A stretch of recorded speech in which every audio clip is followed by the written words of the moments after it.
जय माँ संतोषी, अपने भक्तों पर सदैव अपनी कृपा बनाए रखना माँ। सिद्ध सदर सुंदर बदन गणनायक महाराज, दास आपका हूँ सदा, कीजिए जन के काज। प्रिय बंधुओं और बहनों, आइए जानते हैं संतोषी माता के व्रत करने की विधि। इस व्रत को करने वाला कहते व सुनते समय हाथ में गुड़ व भुने हुए चने रखे।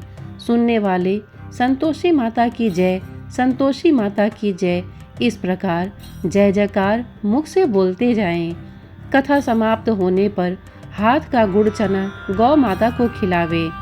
कलश में रखा हुआ गुड़ चना सबको प्रसाद के रूप में बांट दे।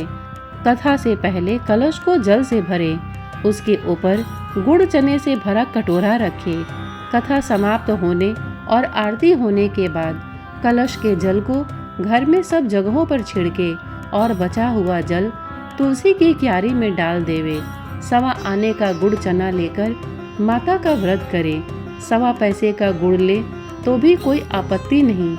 गुड़ घर में हो तो ले लेवे, मन में विचार न करे, क्योंकि माता भावना की भूखी है। कम ज्यादा का कोई विचार नहीं, इसलिए जितना भी बन पड़े अर्पण करे। श्रद्धा और प्रेम से प्रसन्न मन हो व्रत करना चाहिए। व्रत के उद्यापन में 2.5 सेर खाजा, मोमनदार पूड़ी, खीर, चने का साग नैवेद्य रखें। घी का दीपक जला संतोषी माता की जय जयकार बोल नारियल फोड़े। इस दिन घर में कोई खटाई न खावे और न आप खावे न किसी को खाने दे। इस दिन 8 लड़कों को भोजन करावे। देवर जेठ घर कुटुंब के लड़के मिलते हो तो दूसरों को बुलाना नहीं। कुटुंब में न मिले तो ब्राह्मणों के, रिश्तेदारों के या पड़ोसियों के लड़के बुलावे। उन्हें खटाई की कोई वस्तु न दे तथा भोजन कराकर यथाशक्ति दक्षिणा देवे। नकद पैसा न दे, कोई वस्तु दक्षिणा में दे। व्रत करने वाला कथा सुन प्रसाद ले, एक समय भोजन करे। इस तरह से माता अत्यंत खुश होंगी और दुख दरिद्रता दूर होकर मनोकामना पूरी होगी। माँ संतोषी की व्रत कथा। एक बुढ़िया थी और उसके 7 पुत्र थे। 6 कमाने वाले थे, एक निकम्मा था। बुढ़िया माँ 6 पुत्रों की रसोई बनाती, भोजन कराती और पीछे से जो कुछ बचता वह 7वें को दे देती थी। परंतु वह बड़ा भोला भाला था, मन में कुछ विचार न करता था। एक दिन अपनी बहू से बोला, देखो मेरी माता का मुझ पर कितना प्यार है। वह बोली, क्यों नहीं, सबका जूठा बचा हुआ तुमको खिलाती हैं। वह बोला, भला ऐसा भी कहीं हो सकता है? मैं जब तक आंखों से न देखूं मान नहीं सकता। बहू ने हंसकर कहा, तुम देख लोगे तब तो मानोगे। कुछ दिन बाद बड़ा त्योहार आया। घर में 7 प्रकार के भोजन और चूरमा के लड्डू बने। वह जांचने को सिर दर्द का बहाना बनाकर पतला कपड़ा सिर पर ओढ़कर रसोई घर में सो गया और कपड़े में से सब देखता रहा। 6 भाई भोजन करने आए। उसने देखा माँ ने उनके लिए सुंदर सुंदर आसन बिछाए हैं, 7 प्रकार की रसोई परोसी है। वह आग्रह करके जिमाती है। वह देखता रहा। 6 भाई भोजन कर उठे, तब माता ने उनकी जूठी थालियों में से लड्डुओं के टुकड़ों को उठाया और एक लड्डू बनाया। जूठन साफ कर बुढ़िया माँ ने पुकारा, उठो बेटा, 6 भाई भोजन कर गए, अब तू ही बाकी है, उठ ना, कब खाएगा? वह कहने लगा, माँ मुझे भोजन नहीं करना, मैं परदेश जा रहा हूँ। माता ने कहा, कल जाता हो तो आज ही जा। वह बोला, हाँ हाँ आज ही जा रहा हूँ। यह कहकर वह घर से निकल गया। चलते समय बहू की याद आई। वह गौशाला में कंडे थाप रही थी। वहीं जाकर उससे बोला, हम जावे परदेश को, आवेंगे कुछ काल, तुम रहियो संतोष से, धर्म आपनो पाल। देव निशानी आपनी, देखूं धरू मैं धीर, सुधे हमारे मत बिसारियो, रखियो मन गंभीर। वह बोला, मेरे पास तो कुछ नहीं, यह अंगूठी है सो ले, और अपनी कुछ निशानी मुझे दे। वह बोली, मेरे पास क्या है, यह गोबर भरा हाथ है। यह कहकर उसकी पीठ में गोबर के हाथ की थाप मार दी। वह चल दिया। चलते चलते दूर देश में पहुंचा। वहां एक साहूकार की दुकान थी। वहां जाकर कहने लगा, भाई मुझे नौकरी पर रख लो। साहूकार को जरूरत थी, बोला रह जा। लड़के ने पूछा तनख्वाह क्या दोगे? साहूकार ने कहा काम देखकर दाम मिलेंगे। साहूकार की नौकरी मिली। वह सवेरे 7 बजे से रात तक नौकरी बजाने लगा। कुछ दिनों में दुकान का सारा लेन देन, हिसाब किताब, ग्राहकों को माल बेचना, सारा काम करने लगा। साहूकार के 7-8 नौकर थे। वे सब चक्कर खाने लगे कि यह तो बहुत होशियार बन गया है। सेठ ने भी काम देखा और 3 महीने में उसे आधे मुनाफे का साझेदार बना लिया। वह 12 वर्ष में ही नामी सेठ बन गया और मालिक का सारा कारोबार उस पर छोड़कर बाहर चला गया। अब बहू पर क्या बीती सो सुनो। सास ससुर उसे दुख देने लगे। सारी गृहस्थी का काम करके उसे लकड़ी लेने जंगल में भेजते। इसी बीच घर की रोटियों के आटे से जो भूसी निकलती उसकी रोटी बनाकर रख दी जाती और फूटे नारियल के नरेली में पानी। इस तरह दिन बीतते रहे। एक दिन वह लकड़ी लेने जा रही थी कि रास्ते में बहुत सी स्त्रियां माता का व्रत करती दिखाई दी। वह वहां खड़ी हो कथा सुनकर बोली, बहनों, यह तुम किस देवता का व्रत करती हो और इसके करने से क्या मिलता है? इस व्रत के करने की क्या विधि है? यदि तुम अपने इस व्रत का विधान मुझे समझाकर कहोगी तो मैं तुम्हारा बड़ा एहसान मानूंगी। तब उनमें से एक स्त्री बोली, सुनो, यह संतोषी माता का व्रत है। इसके करने से निर्धनता, दरिद्रता का नाश होता है, लक्ष्मी आती हैं, मन की चिंताएं दूर होती हैं, घर में सुख होने से मन को प्रसन्नता और शांति मिलती है, निपुत्र को पुत्र मिलता है, प्रीतम बाहर गया हो तो जल्दी आवे, कुंवारी कन्या को मनपसंद वर मिले, राजद्वारे में बहुत दिनों से मुकदमा चलता हो तो खत्म हो जावे, सब तरह सुख शांति हो, घर में धन जमा हो, पैसा जायदाद का लाभ हो, रोग दूर हो जावे तथा और जो कुछ मन में कामना हो वे सब इस संतोषी माता की कृपा से पूरी हो जावे, इसमें संदेह नहीं। वह पूछने लगी, यह व्रत कैसे किया जावे यह भी तो बताओ तो बड़ी कृपा होगी। स्त्री कहने लगी, 1.25 आने का गुड़ चना लेना, इच्छा हो तो 5.25 आने का लेना या 1.25 रुपए का भी सहूलियत के अनुसार लेना, बिना परेशानी, श्रद्धा और प्रेम से जितना बन सके सवाया लेना, 1.25 पैसे से 5.25 आना तथा इससे भी ज्यादा शक्ति और भक्ति अनुसार लें। हर शुक्रवार को निराहार रह कथा कहना या सुनना, इसके बीच क्रम टूटे नहीं, लगातार नियम पालन करना। सुनने वाला कोई न मिले तो घी का दीपक जला उसके आगे जल के पात्र को रख कथा कहना, परंतु नियम न टूटे। जब तक कार्य सिद्ध न हो नियम पालन करना और कार्य सिद्ध हो जाने पर व्रत का उद्यापन करना। 3 मास में माता फल पूरा करती हैं। यदि किसी के खोटे ग्रह हो तो भी माता वर्ष भर में अवश्य कार्य को सिद्ध करती हैं। कार्य सिद्ध होने पर ही उद्यापन करना चाहिए, बीच में नहीं। उद्यापन में 2.5 सेर आटा का खाजा, इसी परिमाण से खीर तथा चने का साग करना, 8 लड़कों को भोजन कराना, जहाँ तक मिले देवर जेठ भाई बंधु कुटुंब के लड़के लेना, न मिले तो रिश्तेदारों और पड़ोसियों के लड़के बुलाना, उन्हें भोजन कराना, यथाशक्ति दक्षिणा दे माता का नियम पूरा करना। उस दिन घर में कोई खटाई न खावे। यह सुनकर बुढ़िया के लड़के की बहू चल दी। रास्ते में लकड़ी के बोझ को बेच दिया और उन पैसों से गुड़ चना ले माता के व्रत की तैयारी कर आगे चली और सामने मंदिर देख पूछने लगी, यह मंदिर किसका है? सब कहने लगे, संतोषी माता का मंदिर है। यह सुन माता के मंदिर में जा माता के चरणों में लौटने लगी, दीन होकर विनती करने लगी, माँ, मैं निपट मूर्ख हूँ, व्रत के नियम कुछ नहीं जानती, मैं बहुत दुखी हूँ। हे माता जगजननी, मेरा दुख दूर कर, मैं तेरी शरण में हूँ। माता को दया आई। एक शुक्रवार बीता कि दूसरे शुक्रवार को ही इसके पति का पत्र आया और तीसरे को उसका भेजा हुआ पैसा भी आ पहुँचा। यह देख जेठानी मुँह सिकोड़ने लगी, इतने दिनों में इतना पैसा आया, इसमें क्या बड़ाई है। लड़के ताने देने लगे, काकी के पास अब पत्र आने लगे, रुपया आने लगा, अब तो काकी की खातिर बढ़ेगी, अब तो काकी बुलाने से भी नहीं बोलेंगी। बेचारी सरलता से कहती, भैया पत्र आवे रुपया आवे तो हम सबके लिए अच्छा है। ऐसा कहकर आंखों में आंसू भर संतोषी माता के मंदिर में मातेश्वरी के चरणों में गिरकर रोने लगी। माँ, मैंने तुमसे पैसा नहीं मांगा, मुझे पैसे से क्या काम है, मुझे तो अपने सुहाग से काम है। मैं तो अपने स्वामी के दर्शन और सेवा मांगती हूँ। तब माता ने प्रसन्न होकर कहा, जा बेटी, तेरा स्वामी आएगा। यह सुन खुशी से बावली हो घर में जा काम करने लगी। अब संतोषी माँ विचार करने लगी, इस भोली पुत्री से मैंने कह तो दिया तेरा पति आवेगा, पर आवेगा कहाँ से? वह तो स्वप्न में भी इसे याद नहीं करता, उसे याद दिलाने मुझे जाना होगा।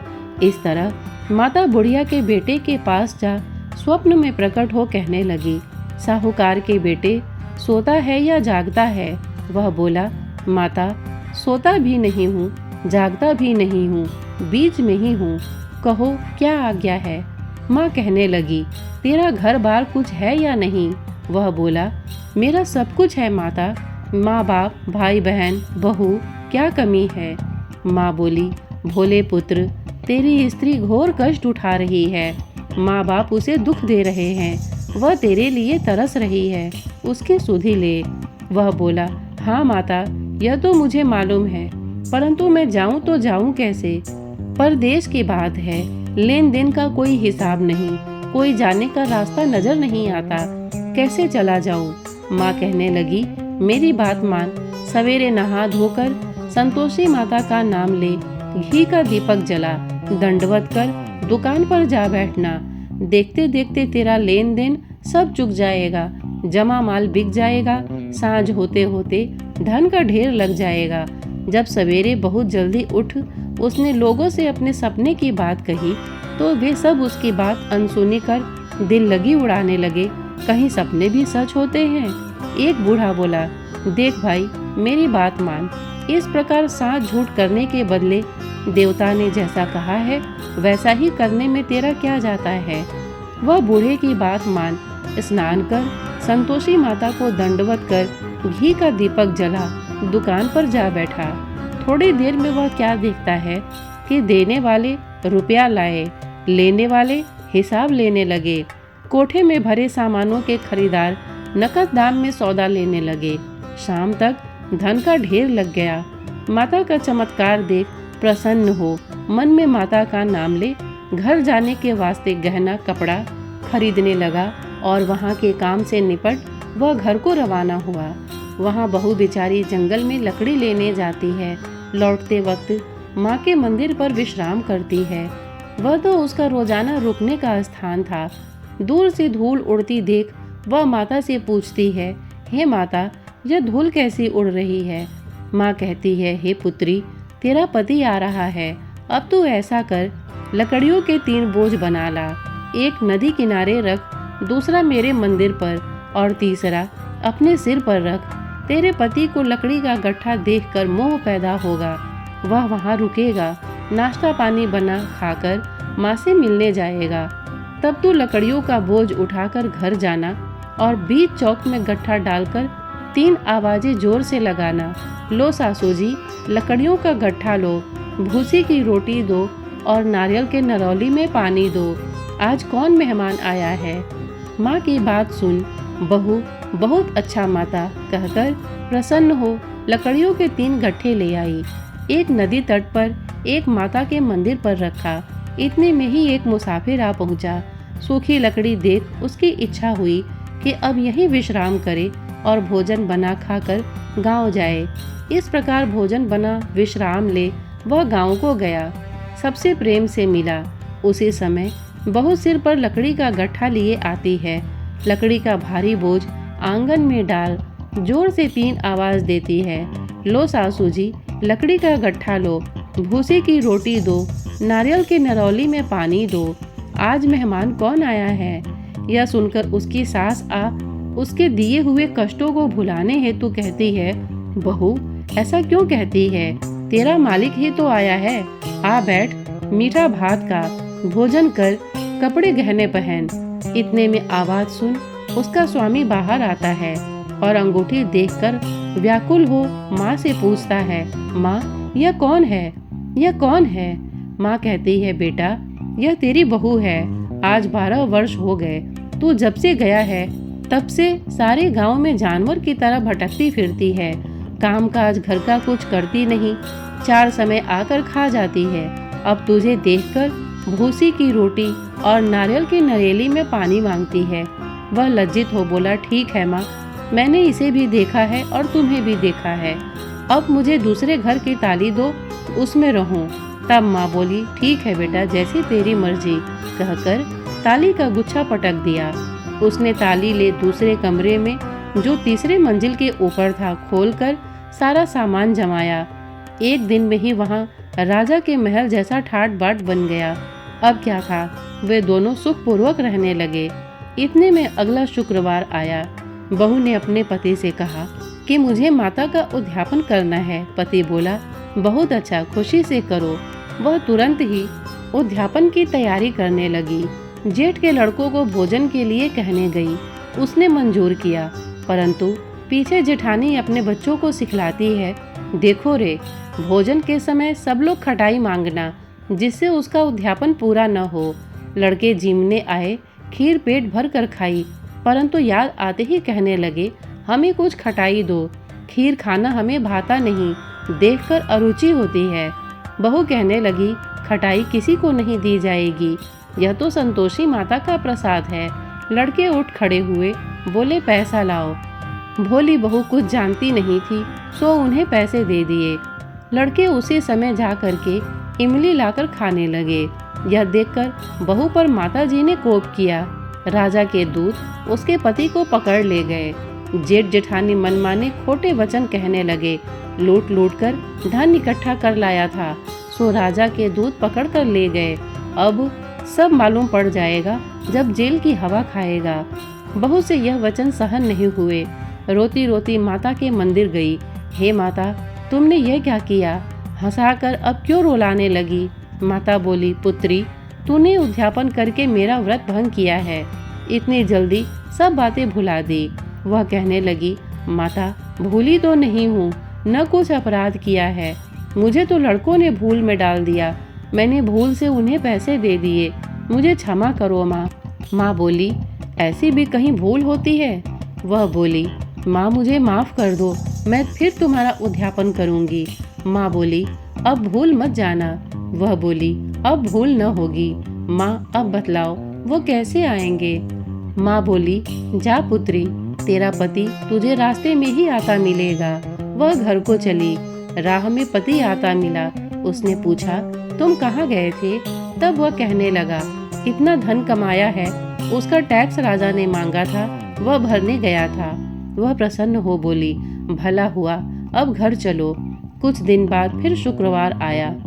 वह बोली, मुझे माता का उद्यापन करना है। पति ने कहा, करो। वह फिर जेठ के लड़कों से भोजन को कहने गई। जेठानी ने तो 1-2 बातें सुनाई और लड़कों को सिखा दिया कि तुम पहले ही खटाई मांगना। लड़के कहने लगे, हमें खीर खाना नहीं भाता, जी बिगड़ता है, कुछ खटाई खाने को देना। वह बोली, खटाई खाने को नहीं मिलेगी, आना हो तो आओ। वह ब्राह्मणों के लड़के लाकर भोजन कराने लगी। यथाशक्ति दक्षिणा की जगह पर एक फल उन्हें दिया। इससे संतोषी माता प्रसन्न हुई। माता की कृपा होते ही 9वें मास उसको चंद्रमा के समान पुत्र प्राप्त हुआ। पुत्र को लेकर प्रतिदिन माता जी के मंदिर जाने लगी। माँ ने सोचा कि यह रोज आती है, आज क्यों न मैं इसके घर चलूं, इसका आसरा देखूं तो सही। यह विचार कर माता ने भयानक रूप बनाया। गुड़ और चने से सना मुख, ऊपर से सूंड के समान होठ, उस पर मक्खियां भिनभिना रही थी। दहलीज में पांव रखते ही उसकी सास चिल्लाई, देखो रे, कोई चुड़ैल डाकिन चली आ रही है, लड़कों इसे भगाओ, नहीं तो किसी को खा जाएगी। लड़के डरने लगे और चिल्लाकर खिड़की बंद करने लगे। बहू रोशनदान में से देख रही थी। प्रसन्नता से पगली होकर चिल्लाने लगी, आज मेरी माता मेरे घर आई हैं। यह कहकर बच्चे को दूध पिलाने से हटाती है। इतने में सास का क्रोध फूट पड़ा। बोली, इसे देखकर कैसी उतावली हुई है जो बच्चे को पटक दिया। इतने में माँ के प्रताप से जहाँ देखो वहीं लड़के ही लड़के नजर आने लगे। वह बोली, माँ जी, मैं जिनका व्रत करती हूँ यह वही संतोषी माता है। इतना कह झट से सारे घर के किवाड़ खोल देती है। सबने माता के चरण पकड़ लिए और विनती कर कहने लगे, हे माता, हम मूर्ख हैं, अज्ञानी हैं, पापी हैं।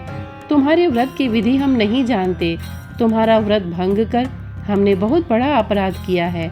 हे माता, आप हमारा अपराध क्षमा करो। इस प्रकार माता प्रसन्न हुई। माता ने बहू को जैसा फल दिया वैसा सबको दे। जो पढ़े उसका मनोरथ पूर्ण हो। बोलो संतोषी माता की जय। योग सिद्धि विदेह जनक को गुरु अष्टावक्र ने आधे श्लोक में ही सब शास्त्रों का सार बता दिया था। ग्रंथ करोड़न में कहा है ये सबका सार। ब्रह्म सत्य जग झूठ है, जीव ही ब्रह्म निहार। जीव से ही जीवित जगत माया खेलत खेल। ब्रह्म रूप पहचान लो, कटे जगत की जेल। जय माँ संतोषी, आपको बारंबार प्रणाम है माँ। संतोषी माता की आरती। जय संतोषी माता, बोलो जय संतोषी माता। अपने सेवक जन को सुख संपत्ति दाता। ओम जय संतोषी माता। सुंदर चीर सुनहरी माँ धारण कीनो। हीरा पन्ना दमके तन सिंगार लीनो। ओम जय संतोषी माता। गेरू लाल छटा छवि बदल कमल सोहे। मंद हसत करुणामय त्रिभुवन जन मोहे। ओम जय संतोषी माता। स्वर्ण सिंहासन बैठी चवर ढूढ़े प्यारे। धूप दीप नैवेद्य मधु मेवा भोग धरे। ओम जय संतोषी माता। गुड़ अरु चना परम प्रिय तामे संतोष कियो। संतोषी कहलाई भक्तन विभव दियो। जय संतोषी माता। शुक्रवार प्रिय मानत आज दिवस सोही। भक्त मंडली आई कथा सुनत मोही। जय संतोषी माता। मंदिर जगमग ज्योति मंगल ध्वनि छाई। विनय करे हम बालक चरणन सिर नाई। ओम जय संतोषी माता। भक्ति भावमय पूजा अंगीकृत कीजिए। जो मन बसे हमारे इच्छा फल दीजिए। जय संतोषी माता। दुखी दरिद्री रोगी संकट मुक्त किए। बहुधन धान्य भरे घर सुख सौभाग्य दिए। जय संतोषी माता। ध्यान धरो जानि तेरो मन वांछित फल पायो। पूजा कथा श्रवण कर घर आनंद आयो। जय संतोषी माता।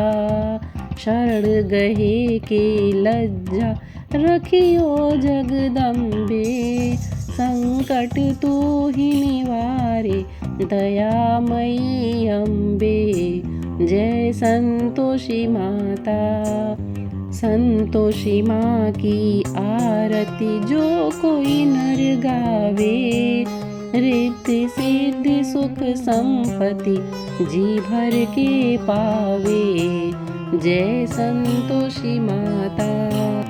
जय संतोषी माता।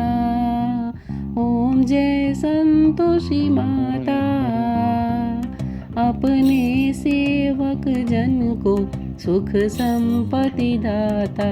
ओम जय संतोषी माता। एक बार प्रेम से बोलिए, जय माँ संतोषी। श्रोतागण, इतने धैर्य से इसे सुनने के लिए आपने अपना बहुमूल्य समय दिया। इसके लिए आपका बहुत बहुत धन्यवाद। नमस्कार।